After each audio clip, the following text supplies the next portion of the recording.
जय हिंद साथियों। कैसे हैं आप सब। ये यूनिट 1 का जो इतिहास वाला चैप्टर है ना, इतिहास वाला जो कंटेंट है उसका ये तीसरा वीडियो है। साथ ही यूनिट 1 में जो नए टॉपिक जोड़े गए थे उसके वीडियो सारे के सारे जो हैं संकल्पना एवं विचार वाले जो नए टॉपिक जोड़े गए हैं उनके 17 वीडियो छोटे छोटे वीडियो हैं डले हुए हैं।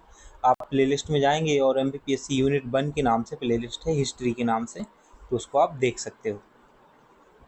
यह जो वीडियो है इसमें हम बात करेंगे प्राचीन भारत में धार्मिक आंदोलनों की, है ना। तो प्राचीन भारत में जो धार्मिक आंदोलन हुए हैं ना उनकी बात करेंगे। तो उसमें बौद्ध धर्म को देखेंगे, जैन धर्म को देखेंगे, वैष्णव धर्म को देखेंगे, इन सभी चीज़ों को देखेंगे, शैव धर्म को देखेंगे। इनसे संबंधित जो भी महत्वपूर्ण फैक्ट हैं जो आपकी परीक्षा में पूछे जा सकते हैं वो यहाँ से हम जानने वाले हैं। ये जो सीरीज़ है इतिहास की, ये सिर्फ आपको MPPSC के लिए नहीं बल्कि MPPSC और मध्य प्रदेश या देश का कोई सा भी एग्ज़ाम हो सब में हेल्प करेगी, है ना। तो कहीं ना कहीं हेल्प करेगी, तो इसे बहुत ही शानदार तरीके से देखना है। किसी ने एक बहुत अच्छी बात कही है कि जीतोगे तुम्हें इरादा करो, इसलिए कोशिश हमेशा ज़्यादा करो। तो अगर जीतना है तो दूसरों से कोशिश ज़्यादा करनी होगी, तभी तो जीतोगे ना। अभ्यास ज़्यादा करना होगा, प्रैक्टिस ज़्यादा करनी होगी, बार बार रिवीजन करना होगा। 1 महीने का भी समय नहीं बचा है, मात्र 20 दिन का समय बचा है, और इन 20 दिन में जहाँ आप समय दोगे वो चीज़ आपको हासिल हो जाएगी। तो आप चाहते हो कि प्रीलिम्स परीक्षा निकाल के आप मेंस परीक्षा लिखें, मेंस परीक्षा के बाद इंटरव्यू दें और डिप्टी कलेक्टर बने, तो इसके लिए ज़रूरी है कि आपको आज से ही दिन रात पढ़ाई करनी होगी, है ना। तो मुझे ऐसा विश्वास है कि आप निश्चित रूप से बहुत ही शानदार तरीके से अपनी तैयारी को अब यहाँ से मैनेज करोगे। अभी तक जो गलतियाँ हो गई हैं उनको नज़रअंदाज करो, लेकिन आगे जो अब होने वाला है वो नहीं होना चाहिए कि गलतियाँ हों वही बार बार दोहराते जा रहे हो। बौद्ध धर्म से शुरू करते हैं। जैसा कि आप जानते हो, है ना, भारत में जो बौद्ध धर्म है, भारत में बौद्ध धर्म है, यहाँ पर 6ठी शताब्दी ईसा पूर्व में मध्य गंगा की घाटी में अनेक धार्मिक संप्रदायों का उदय हुआ, जिसकी संख्या लगभग 62 थी। उनमें बौद्ध और जैन संप्रदाय प्रमुख थे, क्योंकि इन्होंने ही विशेष ख्याति प्राप्त की थी उसमें। बौद्ध धर्म के प्रवर्तक के रूप में गौतम बुद्ध को जाना जाता है। इनके बारे में हम सामान्य जानकारी ले लेते हैं। तो गौतम बुद्ध का जो जन्म है 563 ईसा पूर्व में कपिल वस्तु के लुम्बिनी ग्राम में शाक्त कुल में हुआ था। तो कपिल वस्तु का जो लुम्बिनी ग्राम है, कपिल वस्तु के लुम्बिनी ग्राम में शाक्त कुल में इनका जन्म हुआ था। इनकी माँ की मृत्यु हो जाने से सिद्धार्थ का जो पालन पोषण है उनकी मौसी महाप्रजापति गौतमी ने की थी। ये जो सिद्धार्थ हैं इन्हीं का बचपन का नाम है सिद्धार्थ, इनके गौतम बुद्ध के बचपन का नाम है सिद्धार्थ। पिता का नाम इनके शुद्धोधन था, है ना। ये शाक्त गणराज्य के मुखिया थे उस समय। और माता का नाम जो है वो महामाया था या महादेवी था। ये कौशल या कोलेई वंश की कन्या थी। बचपन का नाम, गौतम बुद्ध के बचपन का नाम पूछा जाए तो सिद्धार्थ था। और इनका जो विवाह है 16 वर्ष की अवस्था में सिद्धार्थ का विवाह शाक्त कुल की कन्या यशोधरा से हुआ था। तो पत्नी का नाम था यशोधरा, जिनका बौद्ध ग्रंथों में अन्य नाम बिंबा, गोपा, भद्दकच्छना मिलता है, एवं इनके पुत्र का नाम राहुल हुआ है। तो ये तो थी सामान्य जानकारी। देखो, गौतम बुद्ध का जन्म तो हुआ था, विवाह हुआ था 16 वर्ष की अवस्था में। यशोधरा इनकी पत्नी का नाम था, पुत्र का नाम राहुल था। इनका जो पालन पोषण है इनकी माता की डेथ के बाद जो है किन्होंने किया था, इनकी मौसी ने पालन पोषण किया था, जिनका नाम था महाप्रजापति गौतमी। आगे चलते हैं। ये मैप है, इसे आप देख सकते हो, है ना। तो ये इतिहास महाजनपद और नगर से संबंधित है।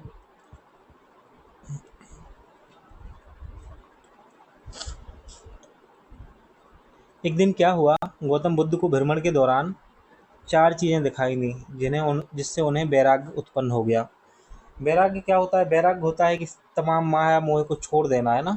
सोचो किस कुल में पैदा हुए हैं, ऐसे कुल में पैदा हुए हैं, शाक्त गणराज्य में पैदा हुए हैं। इनके पिताजी उस गणराज्य के मुखिया हैं, है ना। उस कुल में पैदा होने के बाद भी ऐसा भाव आ गया कि हमें सब कुछ छोड़ देना है। क्या देखा उन्होंने ऐसा? प्रथम दृश्य जो देखा उन्होंने वृद्ध व्यक्ति को देखा, और दूसरा दृश्य जो देखा रोगग्रस्त व्यक्ति को देखा। तीसरे दृश्य में मृतक व्यक्ति को देखा, और चौथा दृश्य था प्रसन्न व्यक्ति को देखा। ये कहानी बहुत लंबी है, इसको समझाएंगे फिर कभी, जब मेंस की क्लास में पढ़ेंगे ना तो उसमें देखना है। अभी तो कि मेंस में जो नए नए टॉपिक शुरू हुए हैं ना उसमें बुद्ध को पढ़ना है, जहाँ उसको देखेंगे दार्शनिक एवं विचारक वाले में। सांसारिक समस्याओं से व्यथित होकर 29 वर्ष की आयु में क्या किया इन्होंने, अवस्था में गृह त्याग किया, जिससे बौद्ध धर्म में महानिष्क्रमण कहा गया है। तो ये जो है इन्होंने क्या किया, 29 वर्ष की आयु में गृह त्याग कर दिया, ऐसे क्या कहा गया है, महाविनिष्क्रमण कहा गया है। 6 वर्ष तक ज्ञान के लिए भटकते रहे। तत्पश्चात सर्वप्रथम वैशाली के समीप अलार कलाम पहले गुरु से मुलाकात हुई। इनकी ये सांख्य दर्शन के आचार्य थे। तो गृह त्याग करने के बाद सिद्धार्थ ने वैशाली के आलार कलाम के सांख्य दर्शन की शिक्षा ग्रहण की। आलार कलाम सिद्धार्थ के प्रथम गुरु हुए थे, जिससे जो उन्होंने शून्य का ज्ञान प्राप्त हुआ है। इसके बाद उरुवेला के लिए प्रस्थान किया, जहाँ कौंडिन्य सहित 5 ब्राह्मणों के साथ तप प्रारंभ किया, लेकिन स्वास्थ्य कारणों से इस तप को बीच में ही छोड़ना पड़ा। सुजाता नामक महिला ने इन्हें खीर खिलाई थी और पुनः ध्यान मुद्रा में बैठे और एवं 35 वर्ष की आयु में वैशाख पूर्णिमा की रात को पीपल बट वृक्ष के नीचे निरंजना पुनपुन या फाल्गुनी नदी के किनारे इन्हें क्या हुआ था, ज्ञान प्राप्ति हुई थी। तो पूछा जाए किस नदी के किनारे गौतम बुद्ध को ज्ञान प्राप्ति हुई है, तो फाल्गुनी नदी के किनारे प्राप्त हुई है ना। और किसने खीर खिलाई थी, तो सुजाता नामक जो महिला हैं उन्होंने इनको खीर खिलाई थी।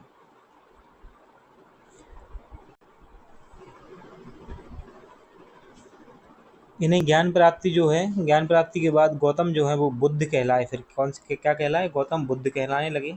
ये तो इनको पीपल के वृक्ष के नीचे ज्ञान प्राप्त हुआ है ना, ये याद रखना है आपको। निरंजना, जैसे फाल्गु नदी भी कहा जाता है इसके किनारे पर, है ना, उसी समय से ये क्या कहलाने लगे, सिद्धार्थ जो है वो गौतम बुद्ध में बदल गए थे।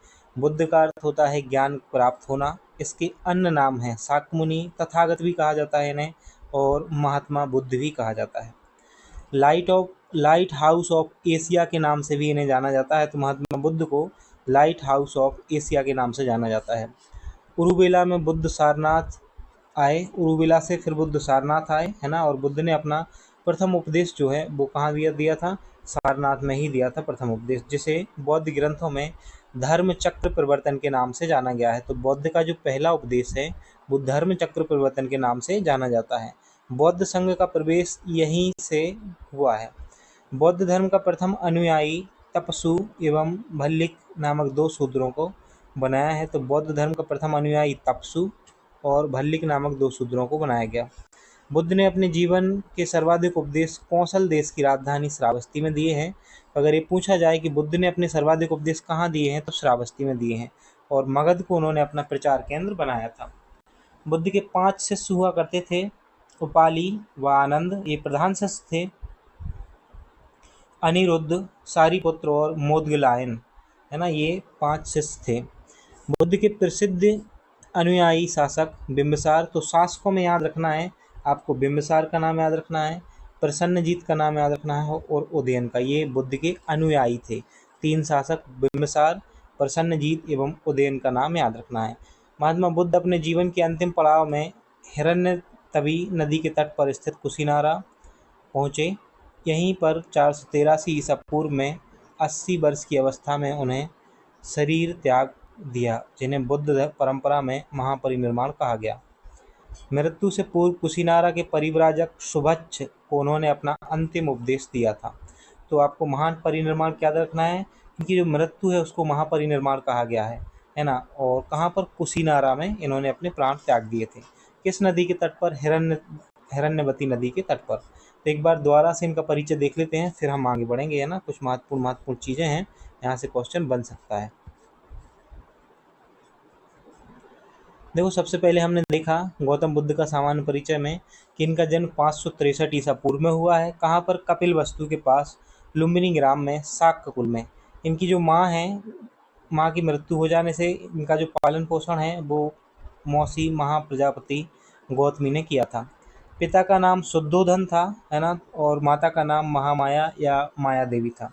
बचपन का नाम सिद्धार्थ था। और इनकी जो विवाह है, 16 वर्ष की आयु में इनका विवाह हो गया था। किससे, शाक्य कुल की कन्या से, यशोधरा से, जिनका बौद्ध ग्रंथों में अन्य नाम बिंबा, गोपा, भदक्षणा भी मिलता है। उसके बाद जब हम आगे बढ़े तो हमने देखा कि बौद्ध ने अपने जीवन में ऐसी 4 घटनाएं देखी जिससे उन्हें वैराग्य प्राप्त हो गया। क्या क्या देखी थी वो 4 घटनाएं? वृद्ध व्यक्ति, रोगाग्रस्त व्यक्ति, मृतक व्यक्ति और प्रसन्न व्यक्ति। सांसारिक समस्याओं से व्यथित होकर 29 वर्ष की अवस्था में इन्होंने गृह त्याग किया।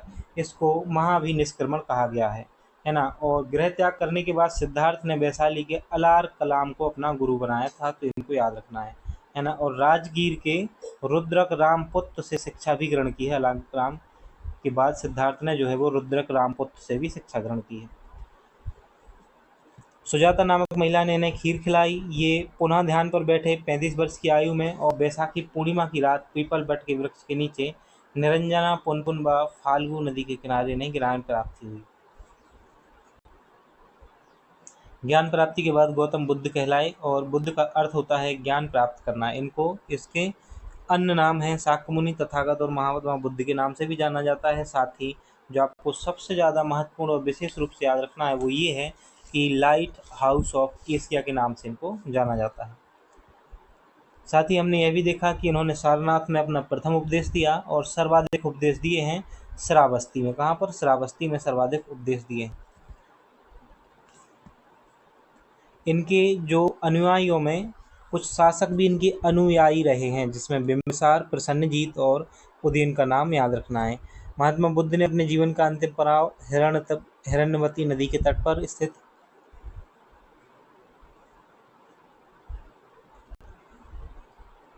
कुशीनारा में किया था, है ना। ये मल्ल राज्य की राजधानी थी, तो इनकी मृत्यु हो गई थी कुशीनारा में।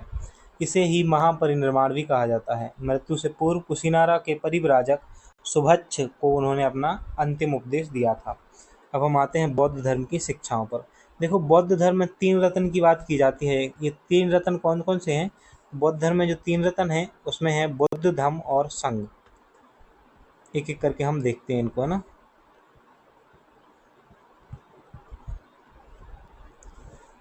बौद्ध धर्म में 3 रत्न हैं, बुद्ध, धम्म और बुद्ध, माफ कीजिएगा अचानक से, बुद्ध, धम्म और संघ आपको याद रखना है। बुद्ध के 4 आर्य सत्य भी हैं। बुद्ध कहते हैं कि दुख है, संसार में सर्वत्र दुख है तथा जीवन दुखों व कष्टों से भरा हुआ है। बुद्ध यह भी कहते हैं कि दुख समुदाय है, प्रत्येक व्यक्ति वस्तु का कोई कारण अवश्य होता है, और जो दुख है उसका भी कारण है। दुख निरोध भी है, दुख का अंत संभव है, और दुख निरोधगामिनी प्रतिपदा, दुख को हराने वाला तथा तृष्णा को नाश करने वाला अष्टांगिक मार्ग इसमें शामिल होता है। अष्टांगिक मार्ग के 8 अंग हैं, जिन्हें मध्यम प्रतिपदा अर्थात मध्यम मार्ग भी कहा जाता है। अष्टांगिक मार्ग के 8 अंग हैं, जिन्हें मध्यम प्रतिपदा अर्थात मध्यम मार्ग भी कहा जाता है। कौन कौन से हैं ये 8 अंग?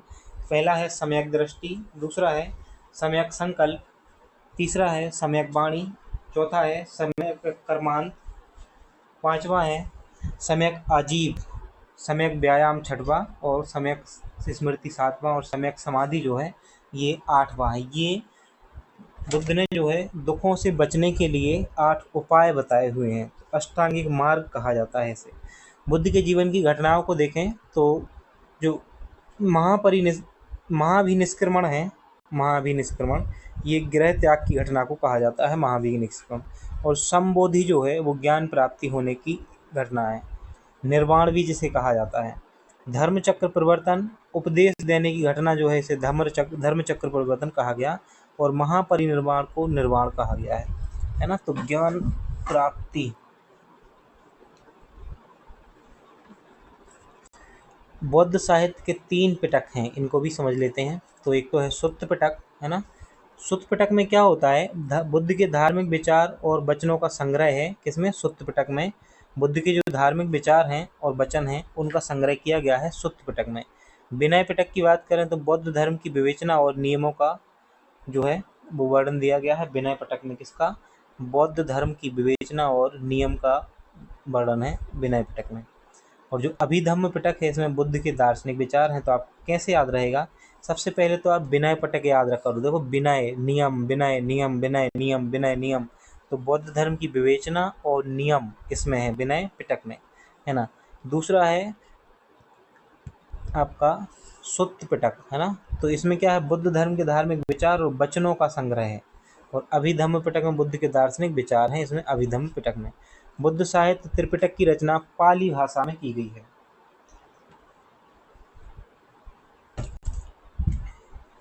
अगर आपसे पूछा जाए कि बुद्ध साहित्य के जो 3 पिटक हैं उसमें इनको त्रिपिटक कहा जाता है और इनकी रचना किस भाषा में की गई है, तो आप सही आंसर करेंगे पाली भाषा में इसकी रचना की गई है। बुद्ध का जन्म, ज्ञान प्राप्ति तथा महापरिनिर्वाण वैशाख पूर्णिमा को हुए हैं। ये तीनों घटनाएं ही वैशाख पूर्णिमा को हुई हैं।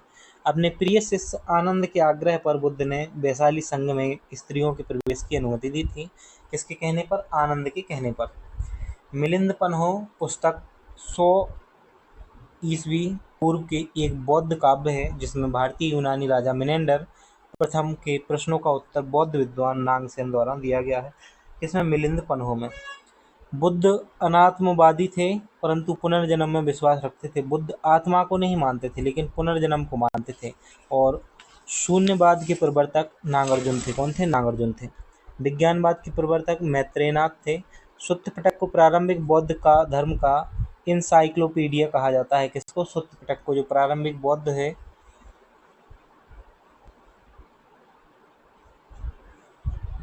प्रारंभिक बौद्ध धर्म है, उसका इंसाइक्लोपीडिया कहा जाता है। बुद्ध के पूर्व जन्म की कथाएं जो हैं, जातक कथाएं, सुत्त पिटक में ही वर्णित हैं। तो बुद्ध के पूर्व जन्म की जो जातक कथाएं हैं वो कहाँ मिलेंगी आपको? सुत्त पिटक में ही मिलेंगी। चतुर्थ बौद्ध संगीति के बाद बौद्ध धर्म 2 भागों हीनयान व महायान में विभाजित हो गया था। अब हम इसको देख लेते हैं।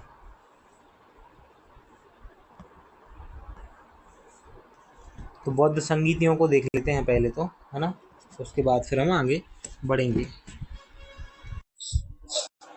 देखो, जो प्रथम बौद्ध संगीति है ये हुई थी 483 ईसा पूर्व में। कब हुई थी? 483 ईसा पूर्व में। कहाँ पर? राजगृह में हुई थी। और उस समय अध्यक्ष कौन था? महाकश्यप जो है वो उस समय अध्यक्ष बनाया गया था। प्रथम बौद्ध संगीति का अध्यक्ष कौन था? महाकश्यप था। और शासनकाल किसका था उस समय? अजातशत्रु का शासनकाल था। और बुद्ध के उपदेशों को 2 पिटकों विनय तथा सुत्त पिटक में संकलित किया गया था। प्रथम बौद्ध संगीति के दौरान ही ऐसा किया गया था। प्रथम बौद्ध संगीति जो है ये 483 ईसा पूर्व में हुई थी, है ना। कब हुई थी? 483 ईसा पूर्व में। कहाँ पर? ये हुई थी राजगृह में हुई थी 483 ईसा पूर्व में। और उस समय अध्यक्ष था महाकश्यप। ये भी नाम याद रखना है आपको। उस समय अध्यक्ष था महाकश्यप। शासक कौन था उस समय? तो पूछा जाए प्रथम बौद्ध संगीति के समय शासक था अजातशत्रु। अजातशत्रु के शासनकाल में अजातशत्रु जो है वो हर्यक वंश से संबंध रखता है। और बुद्ध के उपदेशों को 2 पिटकों विनय पिटक तथा सुत्त पिटक में संकलित किया गया था। अब हम आते हैं दूसरी बौद्ध संगीति पर। तो जो द्वितीय बौद्ध संगीति है यह आयोजित हुई थी 383 यानी कि 100 वर्ष बाद। कहाँ पर? वैशाली में। और इस समय अध्यक्ष बनाया गया था साबकमीर या सर्वकामीर, ऐसा कुछ नाम होगा तो आप मिला लेना। और शासनकाल उस समय था कालाशोक का, जो कि शिशु नाग वंश का शासक था। अनुशासन को लेकर मतभेद हुआ। समाधान के लिए बौद्ध धर्म स्थाविर एवं महासंगिक 2 भागों में बट गया था दूसरी बौद्ध संगीति में। तो एक बना स्थाविर और दूसरा बना महासंगिक। इनमें अनुशासन को लेकर मतभेद हो गया था। तीसरी बौद्ध संगीति अशोक के समय में हुई थी पाटलिपुत्र में 251 ईसा पूर्व में। और उस समय मोगली पुत्तिस को बनाया गया था अध्यक्ष। अशोक जो है उस समय अशोक का शासनकाल था और बौद्ध ग्रंथों को अंतिम रूप से संकलित करने किया गया तथा तीसरा पिटक अभिधम्म पिटक जोड़ा गया था। कौन सा पिटक? तीसरा पिटक अभिधम्म पिटक जोड़ा गया था। चतुर्थ बौद्ध संगीति है लगभग ईसा की प्रथम संगीति थी ये।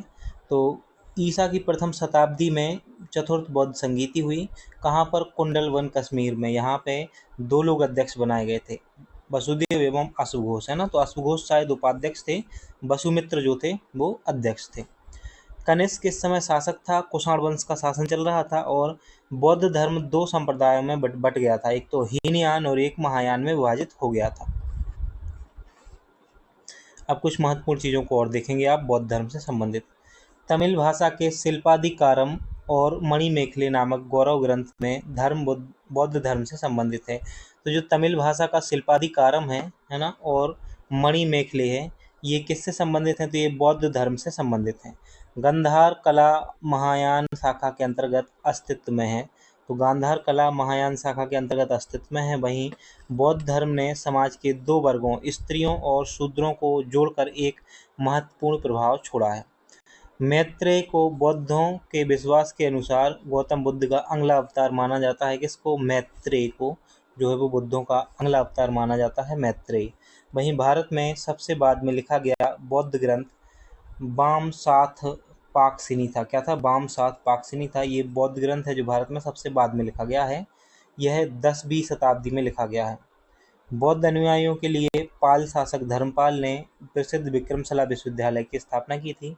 तो पूछा जाए विक्रमशिला विश्वविद्यालय की स्थापना किसने की है? धर्मपाल ने की थी। ये पाल शासक था। किसके लिए? बौद्ध अनुयायियों के लिए। नेपाल व श्रीलंका में बौद्ध धर्म का प्रचार करने के लिए सम्राट अशोक ने जो है क्या किया था? नेपाल और श्रीलंका में अपने दूत भेजे थे। किसने? सम्राट अशोक ने भेजे थे दूत।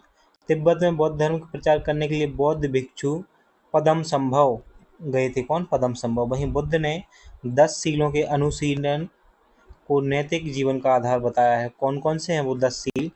अहिंसा का पालन करें, सत्य का अस्तेय, चोरी न करना, अपरिग्रह, संपत्ति न रखना, मदपान न करना, असमय भोजन न करना, सुखदायी बिस्तर पर ना सोना, धन संग्रह न करना, स्त्रियों से दूर रहना और नृत्य संगीत से दूर रहना। ये बुद्ध ने 10 सीलों का निर्माण किया है ना, जो अनुशीलन को नैतिक जीवन का आधार बताया। कुछ चिन्ह हैं बौद्ध से संबंधित, उनको देख लेते हैं। तो बुद्ध से संबंधित चिन्हों में हाथी जो है ये बताता है कि बुद्ध के गर्भ में आने का प्रतीक है हाथी, है ना। और सांड या कमल जो है वो जन्म का प्रतीक है। घोड़ा इनके गृह त्याग का प्रतीक है और पीपल जो है वो ज्ञान का प्रतीक है। पद चिन्ह इनके निर्वाण का प्रतीक है और शेर जो है समृद्धि का प्रतीक है। वहीं मृत्यु जो है, स्तूप जो है वो मृत्यु का प्रतीक है। शेर किसका? समृद्धि का प्रतीक है। अब हमें देखना है जैन धर्म। तो बौद्ध धर्म हम इस प्रकार से कंप्लीट कर चुके हैं। इसका रिवीजन कर लेना आप एक बार, है ना। रिवीजन करना बहुत महत्वपूर्ण होता है। रिवीजन कर लेना तो आपको सारी चीज़ें अच्छे से याद हो जाएंगी। रिवीजन करना बहुत महत्वपूर्ण होता है। रिवीजन करोगे तो अच्छा रहेगा आपकी एग्जाम पास में है, तो रिवीजन करना ही बहुत महत्वपूर्ण है। हम जैन धर्म की बात करते हैं। जैन परंपरा के अनुसार जैन धर्म में 24 तीर्थकर हुए हैं, किंतु 23वें तीर्थकर पार्श्वनाथ को छोड़कर पूर्ववर्ती तीर्थकरों की ऐतिहासिकता संदिग्ध है। जैन धर्म के पहले तीर्थंकर एवं संस्थापक जो हैं वो ऋषभदेव थे। और जैन अनुश्रुतियों के अनुसार पार्श्वनाथ को 100 वर्ष की आयु में सम्मेद पर्वत पर निर्माण प्राप्त हुआ था। तो देखो, 100 वर्ष की आयु में सम्मेद पर्वत पर निर्माण प्राप्त हुआ है किसको? पार्श्वनाथ को। आपको यह याद रखना है कि जैन धर्म के पहले तीर्थंकर और संस्थापक माने जाते हैं ऋषभदेव। कौन माने जाते हैं? ऋषभदेव, है ना। कितने तीर्थकर हुए हैं? टोटल 24 तीर्थंकर हुए हैं, यह भी आपको याद रखना है।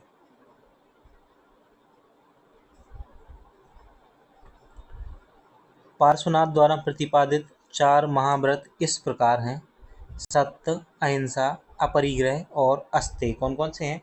सत्य, अहिंसा, अपरिग्रह और अस्तेय जो हैं ये पार्श्वनाथ द्वारा प्रतिपादित 4 महाव्रत हैं। तो ये जो 4 महाव्रत हैं इनको प्रतिपादित किया है पार्श्वनाथ ने, है ना। और एक 5वां जो जोड़ा है वो महावीर स्वामी ने है ना। महावीर स्वामी जैनियों के 24वें तीर्थंकर, जैन धर्म के वास्तविक संस्थापक भी इन्हीं को माना जाता है। महावीर स्वामी के बारे में सामान्य परिचय देखेंगे, क्योंकि जैन धर्म इन्हीं के आसपास इर्द गिर्द ही है पूरा पूरा। इनका जन्म जो है 540 ईसा पूर्व में हुआ था। कहाँ पर? वैशाली में। वैशाली के कुंड ग्राम के जातक कुल के प्रधान सिद्धार्थ के यहाँ हुआ था इनका जन्म। किसका? महावीर स्वामी का। कहाँ पर? वैशाली के कुंड ग्राम के ज्ञातक कुल के प्रधान सिद्धार्थ के यहाँ। इनकी माता का नाम था त्रिशला। तो जो महावीर स्वामी हैं इनकी माता का नाम त्रिशला था, जो लिच्छवी राजकुमारी थी, है ना। इनकी माता लिच्छवी राजकुमारी थी, लिच्छवी गणराज्य की चेटक की बहन थी। वहीं इनका जो विवाह है, इनकी पत्नी का नाम था यशोदा। महावीर की पुत्री का नाम था प्रियदर्शना। प्रियदर्शना का विवाह जो है वो जमाली नामक क्षत्रिय से हुआ था, जो महावीर स्वामी के प्रथम शिष्य थे। 30 वर्ष की आयु में महावीर ने गृह त्याग किया एवं 12 वर्षों तक लगातार कठोर तपस्या एवं साधना के बाद 42 वर्ष की आयु में महावीर को जुम्भी ग्राम के समीप ऋजुपल्लिका नदी के किनारे साल वृक्ष के नीचे कैवल्य प्राप्त हुआ। तो पूछा जाए कि किस नदी के किनारे, तो ऋजुपल्लिका नदी। और कौन सा वृक्ष? साल वृक्ष के नीचे कैवल्य प्राप्त हुआ। सर्वोच्च ज्ञान को कैवल्य कहा गया। कितने वर्षों बाद? तो तपस्या 12 वर्षों तक की, 30 वर्ष की उम्र में घर छोड़ा और फिर इन्हें ज्ञान प्राप्त हुआ। जैन धर्म में पूर्ण ज्ञान को केवल कहा जाता है। केवल प्राप्त हो जाने के बाद महावीर स्वामी को केवलिन, जिन यानी कि विजेता, आहर्त यानी कि योग एवं निग्रंथ यानी कि बंधन रहित जैसी उपाधियां भी दी गई थी। बौद्ध साहित्य में महावीर को निघंट नाथ पुत्र कहा गया है। महावीर स्वामी की मृत्यु पावापुरी में 72 वर्ष की उम्र में 468 ईसा पूर्व में हुई थी। कहाँ पर? पावापुरी में। जैन धर्म की शिक्षाओं एवं सिद्धांतों की बात करेंगे, जहाँ से क्वेश्चन आपको देखने को मिल सकता है। जैन धर्म की शिक्षा एवं सिद्धांत की बात करें तो जैन धर्म में 3 रत्न की बात की गई है: सम्यक श्रद्धा, सम्यक ज्ञान और सम्यक आचरण की। जैन धर्म में निर्वाण जीव का अंतिम लक्ष्य है। कर्म फल का नाश तथा आत्मा से भौतिक तत्व हटाने जैसे निर्माण संभव है। अपने पूर्वगामी पार्श्वनाथ द्वारा प्रतिपादित 4 महाव्रतों में महावीर स्वामी ने एक व्रत और जोड़ा, जिसे हम 5वां व्रत कहते हैं। 5वां महाव्रत ब्रह्मचर्य को जोड़ा है इन्होंने। देखो, ब्रह्मचर्य का मतलब ये नहीं होता है कि ब्रह्मचर्य एक बार ग्रहण कर लिया तो किसी को छूना नहीं है। ब्रह्मचर्य का मतलब होता है सम्यक ब्रह्मचर्य, है ना। जिस काम के लिए ये सब बनाई गई हैं चीज़ें, उन्हीं के लिए इनका प्रयोग किया जाए, है ना। अनावश्यक रूप से नहीं हो, वरना आपने तो देखा ही होगा, अपने आसपास भी देख रहे होंगे कि एक एक लड़का एक एक लड़की 17 जगह मुंह मार रहे होंगे, है ना। इसे मुंह मारी कहते हैं बेटा। तो कोई बात नहीं, जिसको जो करना है। आप जिस दिन भी किसी एक को चुन के, किसी नेक को चुन के उसके साथ एक हो जाओगे ना, जीवन आपका स्वर्ग बन जाएगा। और आप यहाँ वहाँ भटकते रहोगे ना कि इससे अच्छा मिल जाए, इससे अच्छा मिल जाए, तो इससे अच्छा तो कभी नहीं मिलने वाला है, क्योंकि जो आपके पास है उसको अच्छा बनाइएगा, है ना। जितना आपको जो कुछ भी प्राप्त हो गया है ना, उसको ही बहुत अच्छा बनाओ, है ना। ऐसा नहीं करना है, किसी की भावनाओं के साथ खिलवाड़ नहीं करना है कभी भी। हम देखते हैं 5 महाव्रत कौन कौन से हैं। तो सत्य, अहिंसा, अपरिग्रह, अस्तेय और ब्रह्मचर्य, ये जो 4 हैं ये तो पहले से थे ही। 5वां जोड़ा है ब्रह्मचर्य, जो है महावीर स्वामी ने। जैन धर्म के देवताओं के अस्तित्व को स्वीकार किया है, किंतु उनका स्थान जिन से नीचे रखा है, यानी महावीर स्वामी से नीचे रखा है। जैन धर्म संसार की वास्तविकता को स्वीकार करता है, पर सृष्टिकर्ता के रूप में ईश्वर को नहीं स्वीकार करता है। जैन धर्म ऐसा मानता है कि ये संसार वास्तविक है, लेकिन इसमें जो ये सिद्धांत है कि सृष्टि का निर्माण ईश्वर ने किया है, ऐसा कुछ भी नहीं है। जैन धर्म में वर्ण व्यवस्था की निंदा नहीं की गई है, जबकि बौद्ध धर्म में वर्ण व्यवस्था की निंदा खुलकर की गई है। अब हम आते हैं जैन संगीतियों पर।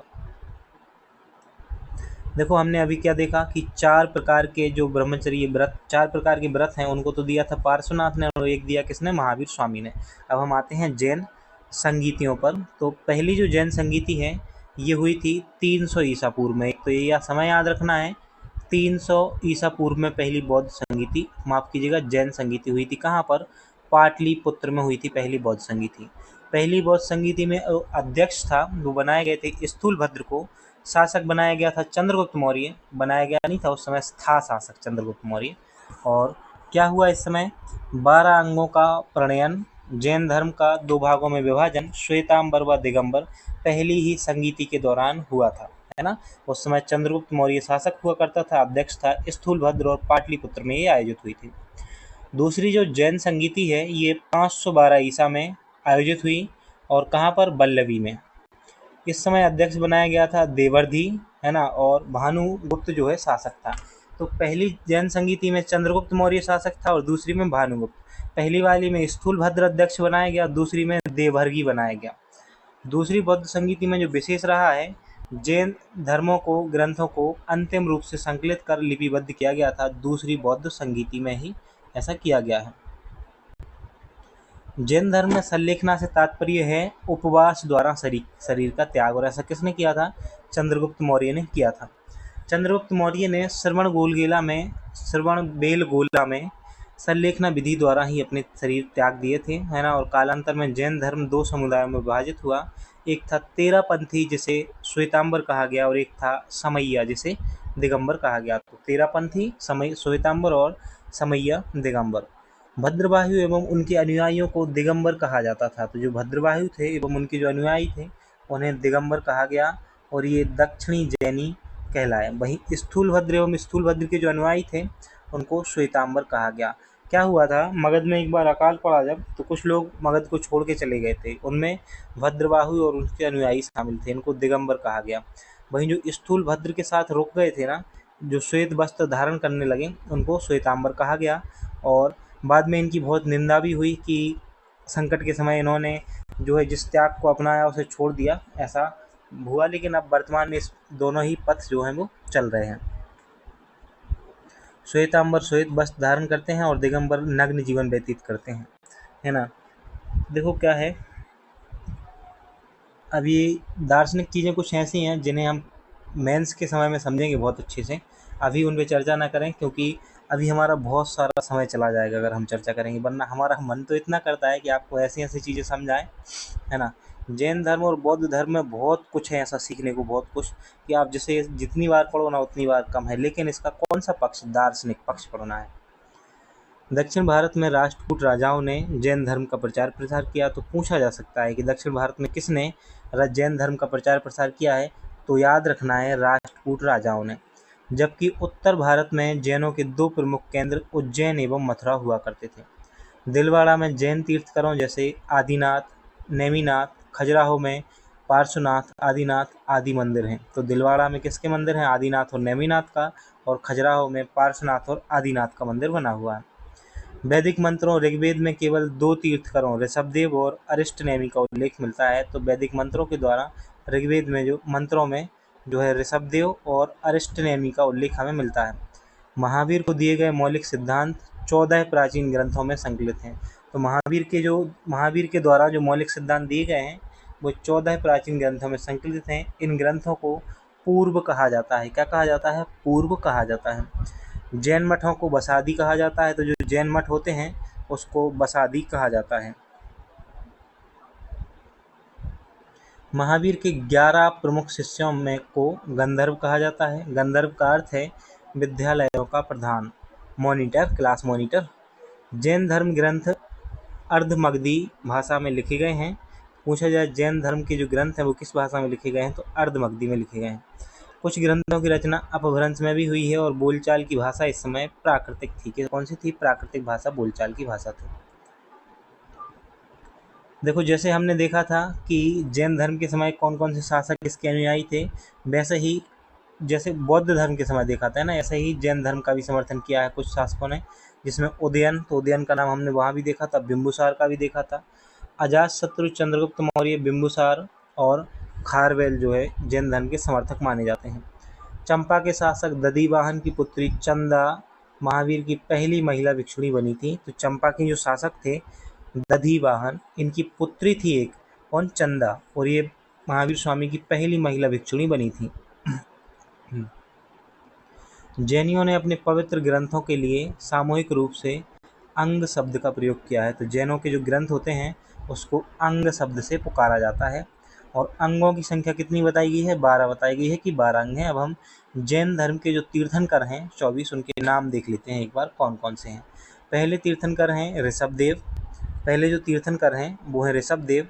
दूसरे हैं अजितनाथ, संभवनाथ, अभिनंदन, सुमतिनाथ, पदम प्रभु, सुपार्श्वनाथ, सुविधिनाथ, शीतलनाथ, श्रेयसनाथ, वासुमूल, विमलनाथ, अनंतनाथ, धर्मनाथ, है ना। 16वें हैं शांतिनाथ, कुंथुनाथ, अरनाथ, मल्लीनाथ, मुनि सुब्रत, नेमिनाथ, अरिष्टनेमि, पार्श्वनाथ और महावीर स्वामी। इस प्रकार से दोनों के 24 तीर्थंकर हैं। इनका स्क्रीनशॉट ले लीजिए आप, है ना, एक बार में तो याद होने से नहीं रहे और सारे के सारे याद करने की ज़रूरत नहीं है।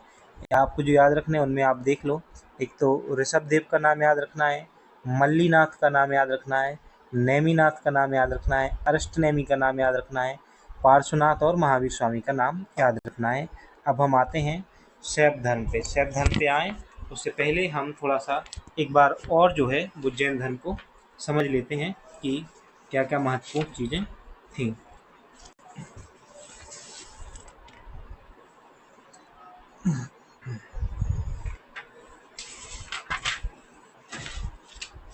देखो क्या है, जैन धर्म के बारे में जब भी आप पढ़ते हो ना तो आपको लगता है सिर्फ ये महावीर स्वामी तक ही सीमित है, ऐसा नहीं है। ये इसमें जो अलग अलग तीर्थंकर रहे हैं उनकी बहुत महत्वपूर्ण भूमिका रही है। हमने शुरू से ही हमने देखा कि जैन धर्म के संस्थापक एवं प्रथम तीर्थंकर ऋषभदेव माने जाते हैं, जो कि प्रथम तीर्थंकर भी हैं और संस्थापक भी हैं, लेकिन इनका जो वास्तविक संस्थापक के रूप में महावीर स्वामी को माना गया है। और ऋषभदेव जो है वो नाम दबा दबा सा लगता है, मतलब इतने प्रचारित नहीं है ना। लेकिन ये जो पार्श्वनाथ हैं ये 23वें तीर्थंकर हैं, जो कि काशी के इक्ष्वाकु वंशीय राजा अश्वसेन के पुत्र थे, है ना। तो ये जो है ना राजा लोग रहे हैं ना, राजकुमार रहे हैं, उसके बाद ना अपना सब कुछ छोड़ के क्या कर दिया, सब कुछ त्याग कर दिया है। इतना सब कुछ त्याग किया है, जीवन में देखने में सिर्फ सुंदरता एक ही है। अगर नग्नता की सुंदरता देखनी है तो जो तीर्थंकर हैं ना, दिगंबर हैं, उनसे सुंदर कोई होती नहीं है, कोई नहीं हो सकता है ना। जहाँ पर वात्सल्य भी है ना, और ज्ञान है, दर्शन है, विचार है, विमर्श है, हर चीज़ है, त्याग है ना। ऐसा त्याग जैसा कहीं और विश्व में दूसरा देखने को नहीं मिलता है, जो तीर्थंकर त्याग करते हैं। हमने देखा महावीर स्वामी जो हैं वो जैन धर्म के 24वें तीर्थंकर हैं। इनका जन्म 540 ईसा पूर्व में हुआ था, ज्ञात्रक कुल में हुआ था, और इनके पिता का नाम सिद्धार्थ था। माता का नाम त्रिशला था। चेटक की बहन थी लिच्छवी राजा चेटक की बहन थी त्रिशला। महावीर स्वामी की शादी हुई यशोदा से, और इनका एक पुत्री हुई अनुज्या। क्या हुई? अनुज्या इनकी पुत्री हुई। उसके बाद हमने देखा कि दो जैन तीर्थंकरों ऋषभदेव एवं अरिष्टनेमि के नामों का उल्लेख ऋग्वेद में मिलता है। तो ऋषभदेव का और अरिष्टनेमि का नाम भी आपको याद रखना है। तो प्रथम तीर्थंकर और 22वें तीर्थंकर अरिष्टनेमि का नाम जो है कहाँ मिलता है? ऋग्वेद में मिलता है। हमने श्वेतांबर और दिगंबर के बारे में भी जाना। हमने जाना कि भद्रबाहु अपने शिष्यों के साथ कर्नाटक चले गए थे, है ना। और जो दक्षिण में चले गए थे ना, तो वो हैं जो दिगंबर बने रहे, लेकिन जो यहीं रुक गए थे ना मगध में, वो उनमें क्या हुआ कि जो अनुशासन था उसका पालन ना करते हुए उन्होंने क्या किया, वस्त्रों को धारण किया। कौन से वस्त्र? श्वेत वस्त्र, इसलिए इन्हें श्वेतांबर कहा गया। तो जो श्वेत वस्त्र धारण करते हैं वो श्वेतांबर हैं, और जो नग्न रहते हैं वो दिगंबर हैं। फिर हमने जैन संगीतियों को भी देखा। हमने देखा प्रथम जैन संगीत की 300 ईसा पूर्व में हुई, कहाँ पर? पाटलिपुत्र में, और स्थूल भद्र उस समय अध्यक्ष हुआ करता था। द्वितीय बौद्ध संगीति देखी हमने देखा 512 ईस्वी में वल्लभी गुजरात में हुई, और क्षमा श्रवण उस समय अध्यक्ष हुआ करता था। फिर हमने कुछ और चीज़ें देखी। हमने देखा त्रिरत्न के बारे में जाना, सम्यक दर्शन, सम्यक ज्ञान और सम्यक आचरण। 5 महाव्रतों के बारे में भी जाना। हमने जाना कि 4 महाव्रत पार्श्वनाथ ने दिए थे, और 5वां दिया था जो ब्रह्मचर्य है वो महावीर स्वामी ने दिया था। सत्य, अहिंसा, अस्तेय और अपरिग्रह ये पार्श्वनाथ ने दिए थे, और जो 5वां था वो ब्रह्मचर्य वो महावीर स्वामी ने दिया था। हमने यह भी देखा कि जैन धर्म की ईश्वर में मान्यता नहीं है। जैन धर्म आत्मा मानता है ना, और महावीर पुनर्जन्म एवं कर्मवाद में विश्वास करते हैं कि पुनर्जन्म भी होता है और कर्मवाद भी होता है ना, ये भी मानते हैं। साथ ही यहाँ कुछ राजाओं ने इनको समर्थन भी प्राप्त दिया था। तो उनमें आपको उदयन, बंद राजा, चंद्रगुप्त मौर्य, कलिंग नरेश, खारवेल, राष्ट्रकूट राजा अमोघ वर्ष जिसने दक्षिण में प्रचार प्रसार किया है ना, और चंदेल शासकों का नाम आपको याद रखना है।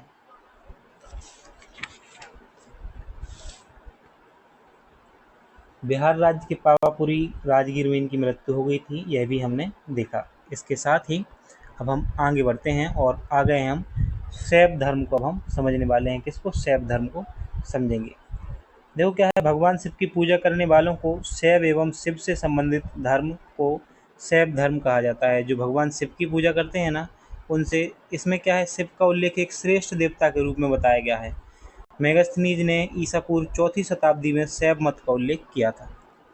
वस्तुतः शैव धर्म एक संप्रदाय के रूप में प्रारंभ में शुंग सातवाहन काल में हुआ था, जो गुप्त काल में चरम परिणति पर था, है ना। और इसमें क्या है, अर्धनारीश्वर तथा त्रिमूर्ति ब्रह्मा विष्णु महेश की पूजा गुप्त काल में आरंभ हुई थी, ऐसा माना जाता है।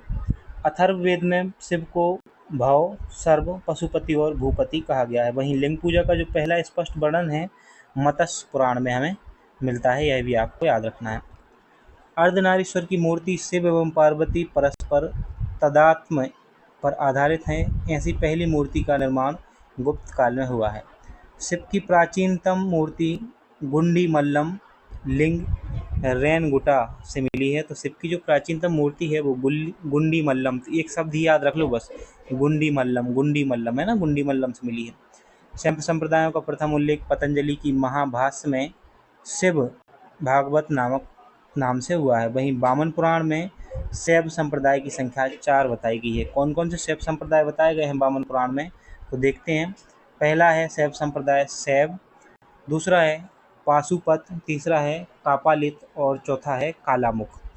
दक्षिण भारत में भी शैव धर्म का विस्तार हुआ। इस धर्म के उपासक दक्षिण में लिंगानुपात या जंगम कहे जाते हैं। तो आपको याद रखना है, जो शैव धर्म के प्रचारक हैं या उपासक हैं दक्षिण में, उनको क्या कहा जाता है, तो उनको कहा जाता है लिंगानुपात, वो वाला लिंगानुपात नहीं, और जंगम कहा जाता है। दक्षिण भारत में शैव धर्म का प्रचार नैनार अडियार संतों द्वारा किया गया है। पूछा जाए दक्षिण भारत में किसने प्रचार किया है, तो नैनार और अडियार संतों के द्वारा किया गया है। इनके श्लोकों के संग्रह को तिरुमुड़े कहा जाता है। क्या कहा जाता है, तिरुमुड़े कहा जाता है इनके जो श्लोक हैं उनके संग्रह को, जिसका संकलन नंबी ने किया है। अब हम आते हैं भागवत धर्म पर, वैष्णव धर्म पर। तो मुझे ऐसी उम्मीद है कि इतनी पर्याप्त हैं चीज़ें, है ना। कुछ संप्रदाय देख लेते हैं, हम बोल रहे हैं आप सुनेंगे। जैसे आजीवक संप्रदाय है, तो इसके संस्थापक कौन हैं, मखलीपुत्र गोसाल हैं। आजीवक संप्रदाय के मखलीपुत्र गोसाल हैं। वहीं घोर अक्रियावादी पूरण कश्यप इसके संस्थापक हैं। यादृच्छावाद आचार्य अजित, भौतिकवादी पकुधु कच्चायन और अनिश्चयवादी संजय बेट्टलिपुत्र जो हैं इसके संस्थापक हैं। तो यह चीज़ें भी आपको याद रखनी है।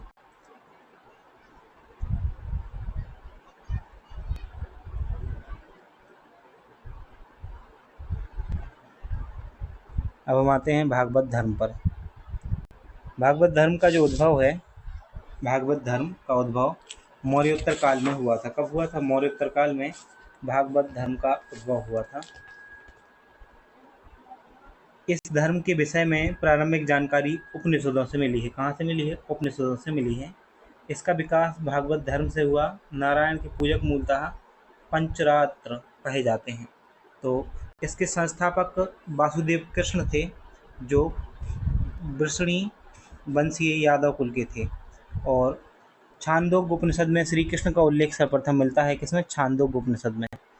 उसमें कृष्ण को देवकी पुत्र व ऋषि घोर अंगिरस का 7वां शिष्य बताया गया है। भागवत धर्म संभवतः सूर्य पूजा से संबंधित है।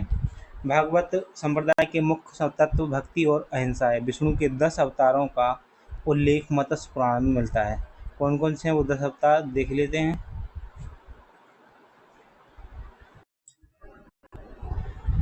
भगवान विष्णु के जो 10 अवतार हैं उसमें मत्स्य पुराण में इसका उल्लेख मिलता है। और पहला है मत्स्य के रूप में, दूसरा है कुर्म, तीसरा है बराह, चौथा है नरसिंह, पांचवा है वामन, छठवां है परशुराम, सातवां है राम, आठवां है बलराम और नौवां है बुद्ध और 10वां है कलिकी। ये अवतार हैं किसके, विष्णु के 10 अवतार ऐसे माने जाते हैं। कल की अवतार होना बाकी है अभी। विष्णु के अवतारों में बराह अवतार सर्वाधिक लोकप्रिय था। बराह का प्रथम उल्लेख ऋग्वेद में मिलता है। नारायण नरसिंह एवं वामन देवी अवतार माने जाते हैं तथा शेष 7 मानवीय अवतार माने जाते हैं। मेगस्थनीज ने कृष्ण को हेराक्लीज कहा है। क्या कहा है, कृष्ण को हेराक्लीज कहा है। प्रतिहार शासक मेहरभोज ने विष्णु को निर्गुण एवं सगुण दोनों रूपों में स्वीकार करते हुए ऋषिकेश कहा है। अब हम आते हैं वैष्णव धर्म के सिद्धांत एवं शाखाओं पर। कौन कौन से सिद्धांत किस शाखा के अंतर्गत आता है और कौन उसके आचार्य हैं, कब इसका समय रहा है। वैष्णव धर्म के सिद्धांत एवं शाखाओं में आपको याद रखना है कि जो वैष्णव संप्रदाय है वो विशिष्टा द्वैत मत पर आधारित था और इसके आचार्य थे रामानुज। ये कब था, इसका समय 12वीं शताब्दी का। ब्रह्म संप्रदाय तो द्वैतवाद, वैष्णव संप्रदाय तो विशिष्टा द्वैतवाद। तो वैष्णव संप्रदाय पूछा जाए तो विशिष्टा द्वैतवाद, लेकिन ब्रह्मा पूछा जाए तो द्वैतवाद, और सनक संप्रदाय पूछ लिया जाएगा तो द्वैताद्वैत, है ना, द्वैताद्वैत। रुद्र संप्रदाय में शुद्धाद्वैत, याद रखना है आपको इस प्रकार से।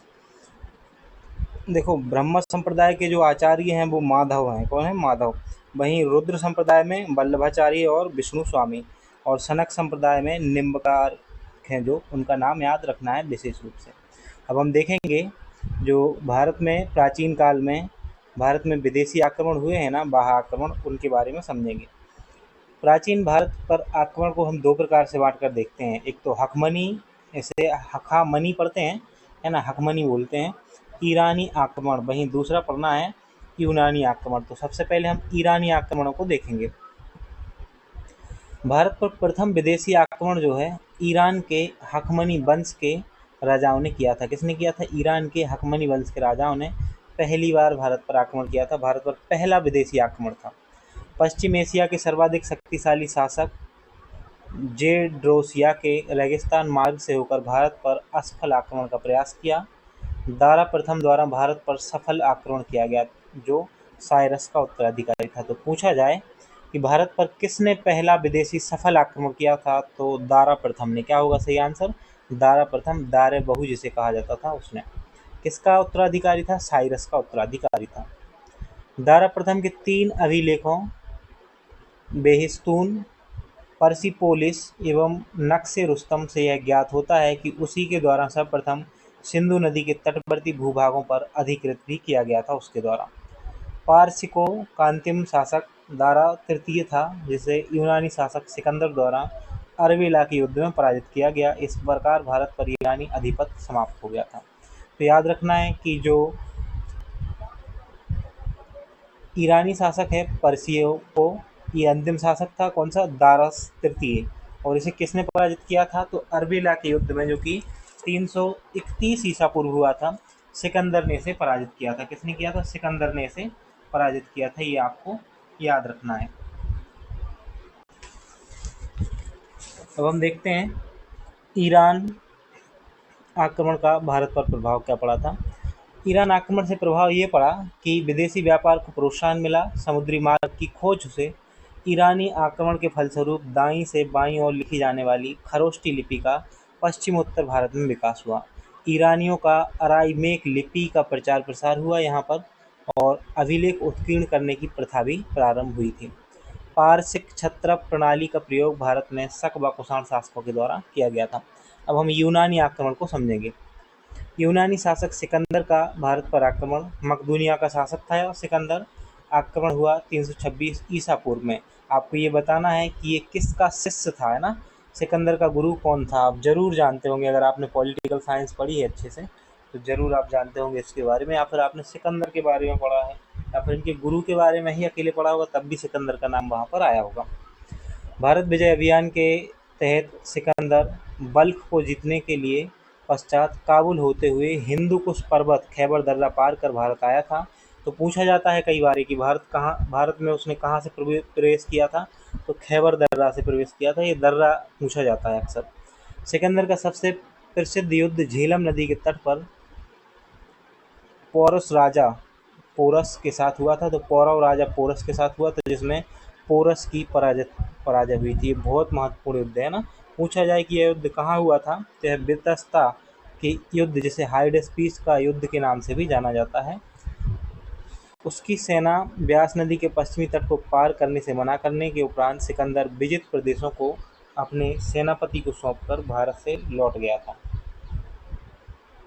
सिकंदर के द्वारा 2 नगरों की स्थापना की गई थी। तो ये याद रखना है, देखो, कि सिकंदर जो है ये हिंदुकुश पर्वत के खैबर दर्रे से होकर भारत में प्रवेश किया था। इसने मकदूनिया का शासक था, 326 ईसा पूर्व में आक्रमण किया था, और झेलम नदी के तट पर जो है वो पोरस के साथ हाइडेस्पीस का युद्ध लड़ा था इसने, है ना।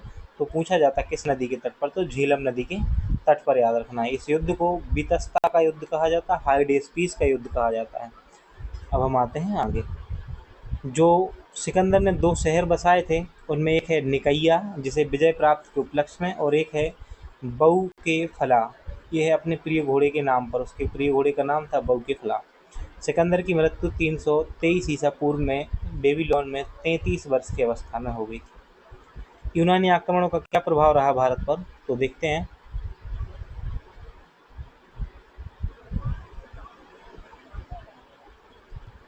सिकंदर के अभियान के फलस्वरूप स्थल मार्ग एवं जल मार्ग खुले, जिसका कालांतर में भारतीय व्यापार में अहम योगदान रहा। पश्चिमोत्तर भारत के अनेक छोटे छोटे राज्यों का एकीकरण हो गया। भारतीयों ने यूनानियों से छत्र प्रणाली और मुद्रा निर्माण की कला को भी ग्रहण किया। तो यह विशेष रूप से याद रखना है कि छत्र प्रणाली और मुद्रा निर्माण की कला कहाँ से ली है हमने? यूनानियों से ली है। उलूक शैली के सिक्के भी इसी के परिणाम हैं और गंधार शैली की कला में भारतीय यूनानी कला का सम्मिश्रण दिखता है। अब हम आ गए हैं मौर्य एवं मौर्योत्तर काल पे। तो एक बार सेल्यूकस, माफ़ कीजिएगा, सिकंदर के बारे में हम आपको दोबारा से बता दें। सिकंदर जो है मकदूनिया का शासक था और अरस्तु का शिष्य था। कौन था? अरस्तु का शिष्य था।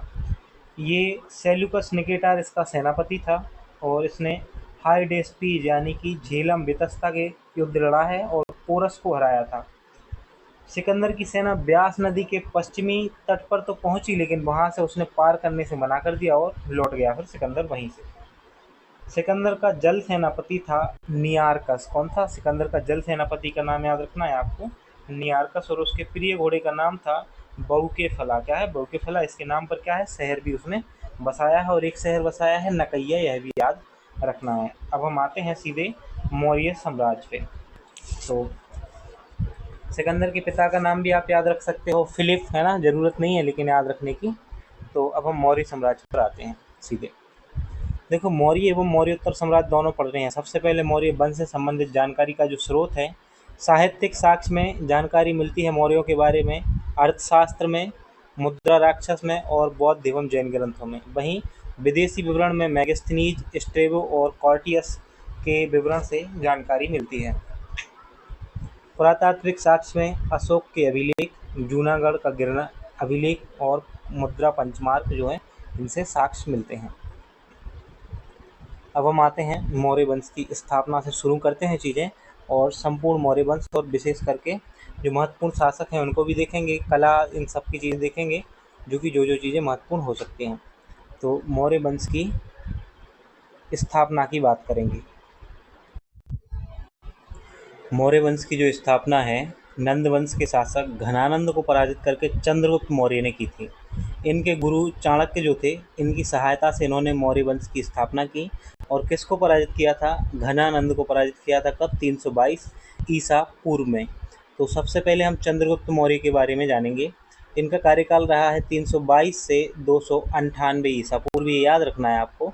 322 से 298 ईसा पूर्व चंद्रगुप्त मौर्य का शासनकाल रहा है।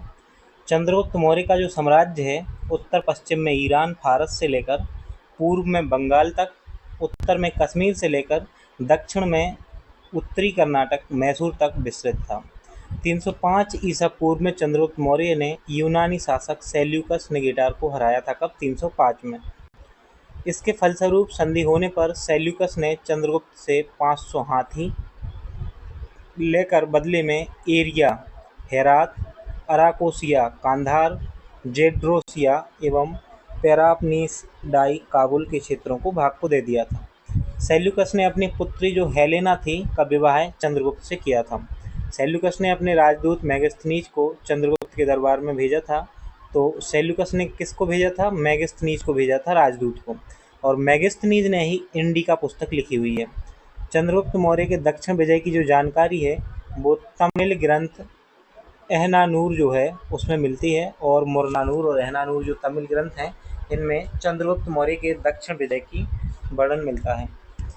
चंद्रगुप्त मौर्य के समय में विभागों के अध्यक्ष को अमात्य कहा जाता था और चंद्रगुप्त का जैन गुरु भद्रबाहु था। तो कौन था इनका गुरु? जैन गुरु भद्रबाहु था चंद्रगुप्त का गुरु। तो अभी तक हमने ये देखा है चंद्रगुप्त मौर्य के बारे में कि चंद्रगुप्त मौर्य का जो है उसने घनानंद को हरा के मौर्य वंश की स्थापना की। और फिर हमने देखा इसको गुरु थे जो चाणक्य थे, उन्होंने इसकी मदद की है ना। चाणक्य ने ही अर्थशास्त्र नामक पुस्तक लिखी है। और सेल्यूकस निकेटर को हराया था कब? 305 में, 305 ईसा पूर्व में। और सेल्यूकस निकेटर की जो पुत्री थी हेलेना नाम भी आता है, कहीं कहीं कार्नेलिया भी नाम आता है। तो नाम पे नहीं जाना है ना। सेल्यूकस निकेटर ने अपनी पुत्री का विवाह किससे किया था? चंद्रगुप्त मौर्य से किया था। इसके जब संधि हुई सेल्यूकस निकेटर और चंद्रगुप्त मौर्य की, तो चंद्रगुप्त मौर्य ने 500 हाथी दिए थे किसको? सेल्यूकस निकेटर को। उसके बदले में काबुल, कांधार, हेरात और मकरान चंद्रगुप्त को मिले थे।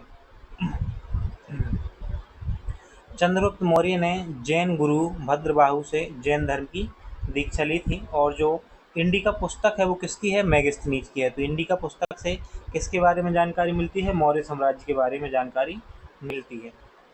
इतनी चीज़ें आपको याद रखनी है। जब जीवन का अंतिम समय आया तो चंद्रगुप्त मौर्य पुत्र के पक्ष में सिंहासन छोड़कर भद्रबाहु से दीक्षा ली एवं श्रवणबेलगोला कर्नाटक जाकर 298 ईसा पूर्व में उपवास द्वारा शरीर का त्याग कर दिया। इसे जैन धर्म में संलेखना या संथारा कहा जाता है। तो पूछा जाता है कि जो चंद्रगुप्त मौर्य हैं उन्होंने अपने प्राण त्याग कैसे किए? तो संलेखना विधि से किए थे। इसका जो पुत्र हुआ चंद्रगुप्त मौर्य का वो था बिंदुसार। तो पहले देखो चंद्रगुप्त मौर्य आया, फिर बिंदुसार गद्दी पर बैठा और बिंदुसार बैठा था 298 से 273 ईसा पूर्व तक। चंद्रगुप्त मौर्य का उत्तराधिकारी हुआ है ये और राजगद्दी पर बैठा। इसे अमित्र घात के नाम से भी जाना जाता है, जिसका अर्थ होता है शत्रु विनाशक। क्या होता है इसका अर्थ? शत्रु विनाशक होता है। अमित्र घात का अर्थ होता है शत्रु विनाशक। बिंदुसार को वायु पुराण में भद्रसार और जैन ग्रंथों में सहसैन कहा गया है। तो पूछा जा सकता है कि बिंदुसार को जैन ग्रंथों में क्या कहा गया है? तो सहसैन कहा गया है। बिंदुसार के शासनकाल में तक्षशिला में 2 विद्रोह हुए, जिसे कुचलने के लिए पहले सुसीम और बाद में अशोक को भेजा गया था। कहाँ पर? तक्षशिला में। एथीनियस नामक यूनानी लेखक ने बिंदुसार एवं सीरिया के शासक एंटियोकस प्रथम के बीच मैत्रीपूर्ण पत्र व्यवहार का वर्णन किया है, जिसमें बिंदुसार ने 3 चीज़ों की मांग की थी। देखना आप कौन कौन सी चीज़। एक तो सूखी अंजीर मंगाई थी बिंदुसार ने, अंगूरी मदरा और एक दार्शनिक भेजने को कहा था। सीरियाई शासक ने 2 चीज़ें तो भेजी, परंतु दार्शनिक तीसरी मांग को ठुकरा दिया। प्लिनी के अनुसार मिस्र के शासक टालमी द्वितीय फिलाडेल्फ के डायनोसिस नामक बिंदुसार के दरबार में आया था और दिव्यादान से ज्ञात होता है कि बिंदुसार आजीवक संप्रदाय का अनुयायी था। तो पूछा जाए कि कहाँ से पता चलता है? तो दिव्यादान से। आप समझो अब चीज़ों को ध्यान से दोबारा से, है ना।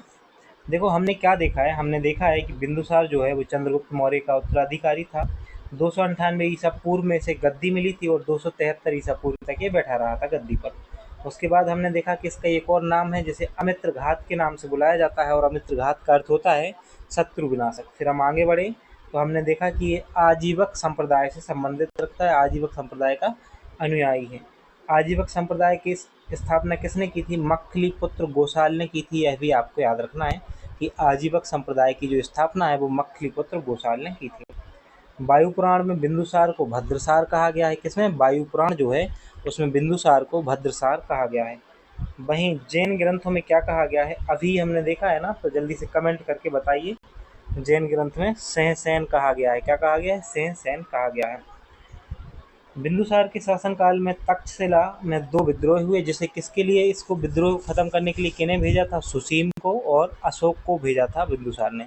बिंदुसार ने जो है सीरिया के जो शासक थे उनसे 3 चीज़ों की मांग की थी। एक तो सूखी अंजीर, अंगूरी मदरा और एक दार्शनिक। लेकिन इन्होंने एक दार्शनिक वाली जो मांग थी उसको ठुकरा दिया और 2 चीज़ें भेज दी थी। तो इतनी चीज़ें अभी हम देख चुके हैं। बिंदुसार के नाम देखें तो जैन ग्रंथ में इन्हें सहसैन कहा गया है। किसमें? जैन ग्रंथ में। और भद्रसार कहा गया है वायु पुराण में।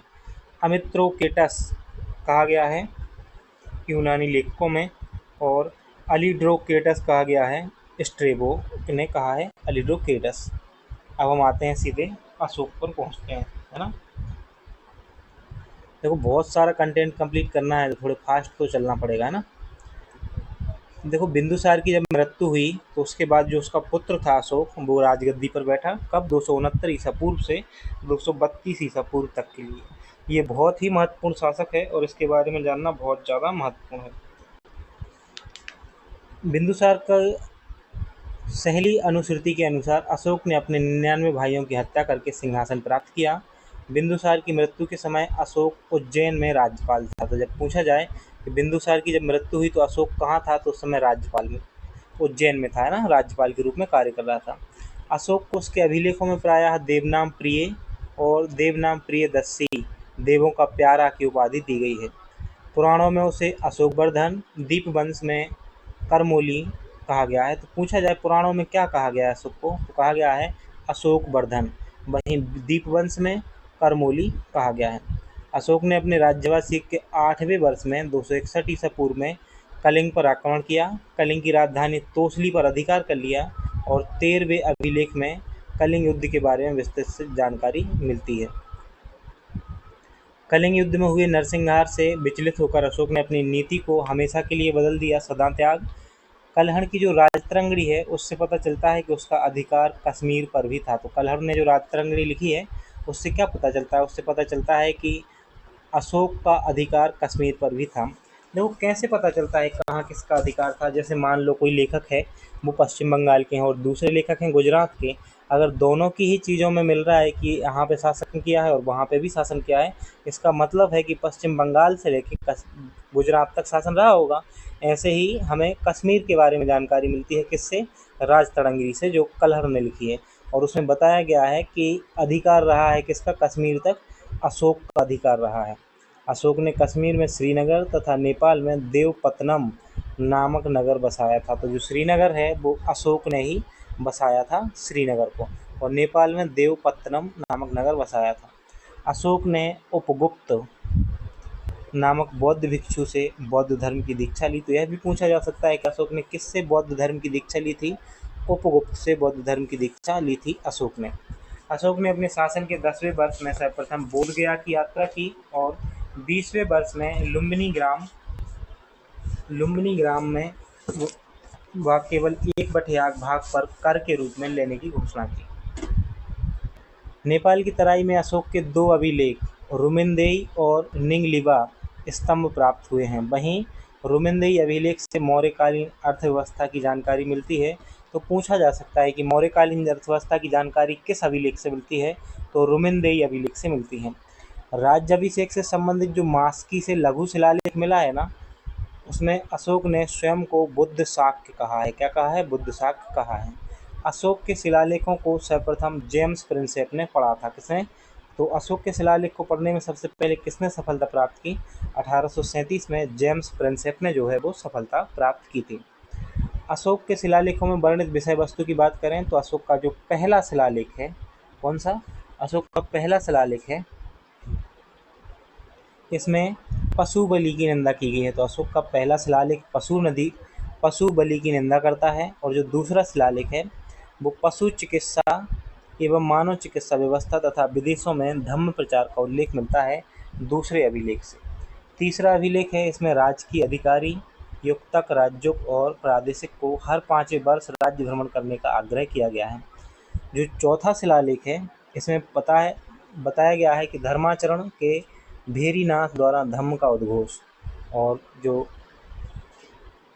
छठा अभिलेख है, 5वां शिलालेख है, उसमें धम्म महामात्रों की नियुक्ति के बारे में बताया गया है। और छठे शिलालेख में प्रशासनिक सुधारों एवं आत्मनियंत्रण की शिक्षा का उल्लेख है छठे शिलालेख में। 7वां शिलालेख सभी धर्मों की प्रति निष्पक्षता की बात करता है। और 8वां शिलालेख जो है सम्राट की धर्म यात्राओं का उल्लेख व बोधगया के भ्रमण का उल्लेख मिलता है। 9वां शिलालेख सच्ची भेंट तथा शिष्टाचार का उल्लेख मिलता है ना, सच्ची भेंट और शिष्टाचार का उल्लेख मिलता है कहाँ, 9वां शिलालेख। और 10वां शिलालेख जो है यहाँ से सम्राट अशोक के आदेश का उल्लेख, राजा तथा उच्च अधिकारी हमेशा प्रजा के हित में सोचें, ऐसा मिला है। 11वें अभिलेख में धम्म की स्थापना की बात की गई है। तो ये 11वां आपको याद रखना है ना, 11वां याद रखना है, साथ ही 7वां भी याद रखना है आपको, जिसमें सभी धर्मों के प्रति निष्पक्षता की बात की गई है। 12वां अभिलेख जो है शिलालेख सर्वधर्म संभाव एवं स्त्री महामात्र की चर्चा की गई है। 13वें शिलालेख में कलिंग युद्ध का उल्लेख एवं विदेशियों पर में धम्म प्रचार का उल्लेख है। तो ये पूछा जा सकता है 13वां अभिलेख कि अशोक के किस शिलालेख से कलिंग युद्ध का वर्णन मिलता है, तो 13वें शिलालेख से मिलता है। और जो 14वां शिलालेख है, जनता को धार्मिक जीवन बिताने के लिए प्रेरित किया जाए, ये 14वां शिलालेख ऐसा कहता है। अशोककालीन प्रांतों की बात करें तो प्रांत, राजधानी, प्रांत और राजधानी देखनी है हमें। तो जो उत्तरापथ प्रांत था, कौन सा प्रांत, उत्तरापथ जो प्रांत हुआ करता था उसकी राजधानी थी तक्षशिला। तो उत्तरापथ की राजधानी हुआ करती थी तक्षशिला। और कलिंग प्रांत की राजधानी थी तोसली। क्या, कलिंग प्रांत की राजधानी थी तोसली। प्राची जिसे मध्य प्रदेश में था, जो इसकी पाटलिपुत्र पटना। तो जो प्राची था प्रांत वो इसमें मध्य प्रदेश में तो था, लेकिन उसकी राजधानी क्या हुआ करती थी? पाटलिपुत्र पटना हुआ करती थी। अवंती राष्ट्र की राजधानी उज्जैनी हुआ करती थी और दक्षिणापथ जो था उसकी स्वर्णगिरी राजधानी हुआ करती थी। अशोक की मृत्यु 232 ईसा पूर्व में हुई। मौर्य वंश का अंतिम शासक बृहद्रथ था। कौन था? बृहद्रथ मौर्य वंश का अंतिम शासक हुआ था।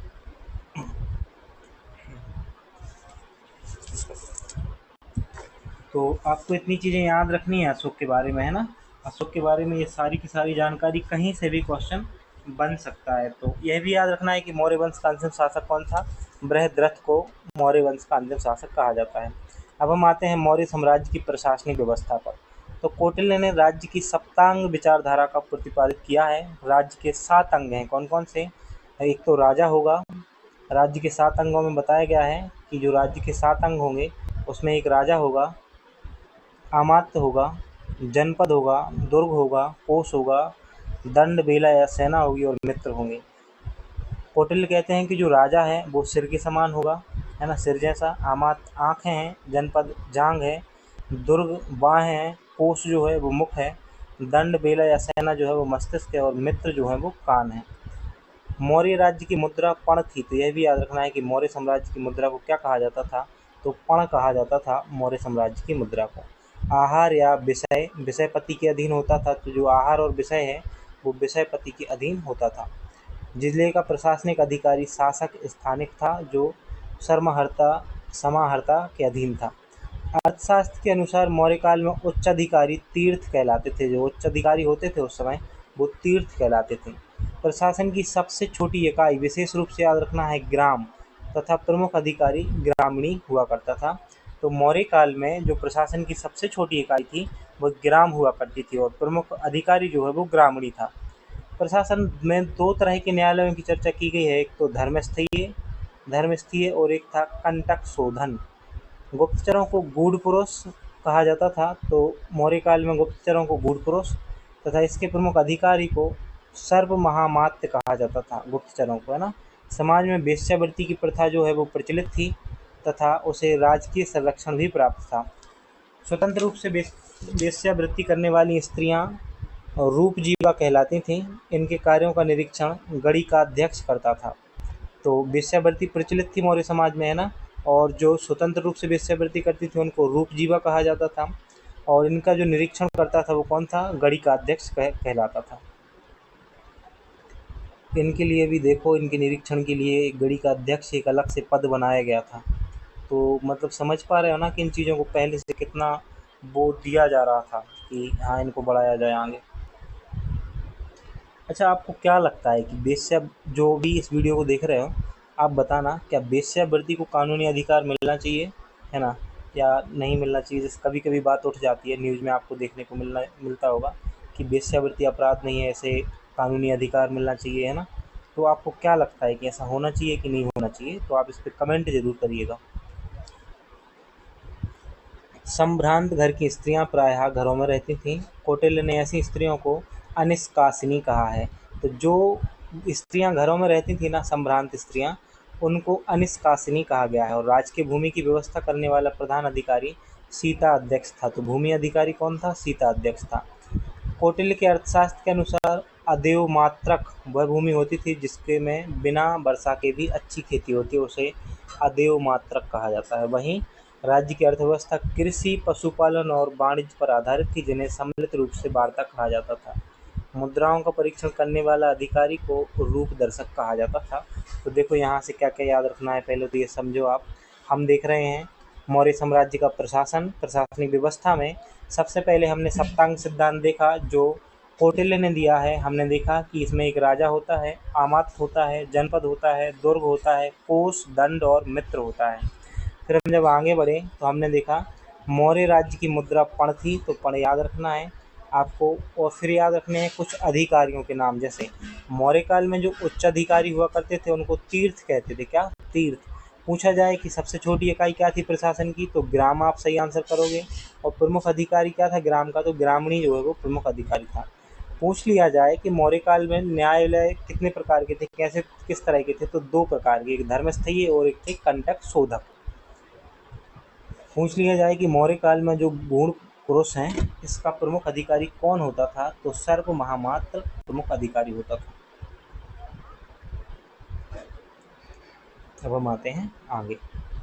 मौर्य काल में देशी शासक और विदेशी शासक की बात करें तो ये मौर्योत्तर काल है ना, यहाँ से मौर्य काल समाप्त हो रहा है और मौर्योत्तर काल जो है वो शुरू हो रहा है यहाँ से।